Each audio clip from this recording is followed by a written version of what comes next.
Pastāsti par izstādi kāda ir iespēja, kāda vietas izvēle, kas notiek? Tā, šogad mums ir īpaša vieta Koknesē, un mums ir forši tas, ka izstāde šogad notiek kopā ar foršo festivālu Minhausens, kur es personīgi apmeklēju jau vairākus gadus. Un šogad forši, ka tu vari gan būt festivālā, gan ir mūsu kluba izstāde foršā šeit arī, ja.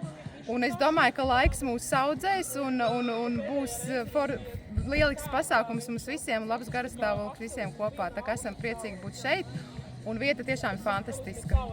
Pastāsti par dalībnieku skaitu, kā izskatās šogad? Šogad ir, teikšu tā, no sākuma domājām, ka dalībnieku skaits būs pavisam čābīgs, ka baudīsim izstādi mierīgā ģimeniskā noskaņā. Noskaņa ir saglabājusies, bet dalībnieku skaits ir palielinājies. Es teikšu tā, ka kopā ir teju 96, teju 100 suņi. Īstenībā priekš specializētās izstādes vasarā tas ir ļoti liels skaits. Jau, kā es teicu, un tas tapa īstenībā skaits kaut kādā pēdējās nedēļas laikā.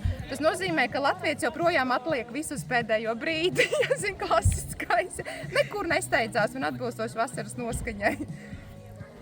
Tā. Jā, kāpēc ir svarīgi piedalīties izstādēs? Tas, protams, pirmkārt es teikšu, sāksim uzreiz, kas par mazuļiem.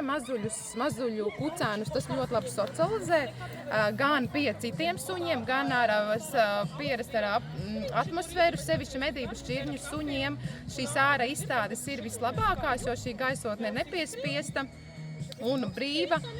Un kucēns var pierast. Pārējiem, protams, ir ļoti vajadzīgs, lai šķirni novērtētu atbilstošs eksperts. Mēs cenšamies izvēlēties vienmēr ekspertus, kas pārzina šķirnes, kas ir specializēti vairākās vai vienā vai citādāk, bet pēc būtības ir šķirņu eksperts. Ja? Un līdz ar to var saņemt novērtējumu, saprast, kāds vai suns atbilst standartiem un cik ļoti, un pašam gūt arī to kopīgo iespaidu, salīdzināt savu suni ar citiem suņiem.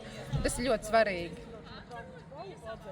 Jā, un aicinām jūs vienmēr piedalīties, esiet atvērti uz dalību. Mēs vienmēr gaidām, protams, saprāt robežās, cik mēs varam apkalpot. Bet, jā, welcome!